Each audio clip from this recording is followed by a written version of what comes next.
Hi అండి. Hello. ఈరోజు మనం ఏం కర్రీ చేసుకోబోతున్నామంటే గోంగూర చికెన్ కర్రీ. ఎలా ఏంటి అనే ప్రాసెస్ ఇప్పుడు చూద్దాం. ముందుగా కడాయి పెట్టి దాంట్లో ఆయిల్ పోసి ఆనియన్స్ వేసి కలుపుతూ ఉండాలి. దాంతోపాటు పక్కన ఇంకొక కడాయి పెట్టి దాంట్లో కూడా ఆయిల్ పోసేసి పక్కన పెట్టేసుకొని ఆయిల్ హీట్ ఎక్కిన తర్వాత మంచిగా గోంగూర కట్ చేసి పెట్టుకోవాలి.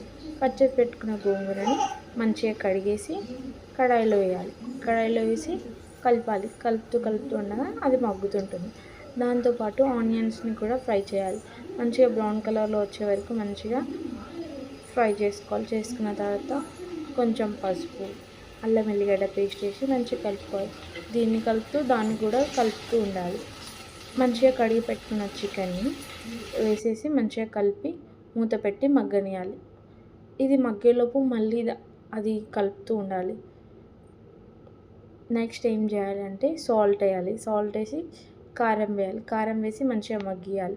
మగ్గించిన తర్వాత గోంగూర మంచిగా ఉడికిందా లేదా అనేది చూసుకోవాలి. పర్ఫెక్ట్గా ఉడికితేనే టేస్ట్ అనేది ఖచ్చితంగా వస్తుంది.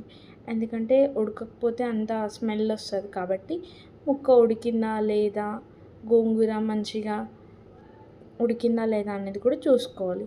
ఓకే, ఉడికింది అనుకున్నప్పుడు మంచిగా తీసి పక్కకు పెట్టేసి కొంచెం చల్లగా అయిన తర్వాత దాంట్లో వేసేసి మంచిగా కలుపుకోవాలి. కలుపుకున్న తర్వాత గోంగూర అనేది మంచిగా ముక్కలకు పట్టినట్టయితే మంచి టేస్ట్ అనేది ఖచ్చితంగా వస్తుంది. కాబట్టి మంచిగా కలిపేసుకొని మళ్ళీ మూత పెట్టేసి మంచిగా మగ్గిన తర్వాత గరం మసాలా, ధనియా పౌడర్ వేసుకోవాలి. వేసుకున్న తర్వాత మళ్ళీ మూత పెట్టేసి మంచిగా మగ్గించేయాలి. మగ్గించేసిన తర్వాత కొత్తిమీర, పుదీనా వేసుకోవాలి. వేసుకున్న తర్వాత ధనియా పౌడర్ వేసుకోవాలి. వేసుకొని మళ్ళీ మగ్గించేసి ఆ తర్వాత కొంచెం సేపు మూత పెట్టి మంచిగా మగ్గిన తర్వాత పక్కన పెట్టేసి మంచిగా మగ్గిన తర్వాత స్మెల్ వస్తుంది కదా, వచ్చినప్పుడు కొంచెం కస్తూరి మేతి వేసి మంచిగా స్మెల్ వస్తుందా లేదా అని చూడండి. చూస్తే స్మెల్ వస్తుందంటే అద్దిరిపోయినట్టు. చూసారు కదా మన చికెన్ కర్రీ ఎలా ఉందో. చూస్తుంటే మీకు కూడా చేసుకోవాలనిపిస్తుంది కదా. మీరు కూడా తప్పకుండా చేసుకోండి. దాంతోపాటు లైక్ చేయండి, షేర్ చేయండి, సబ్స్క్రైబ్ చేసుకోండి.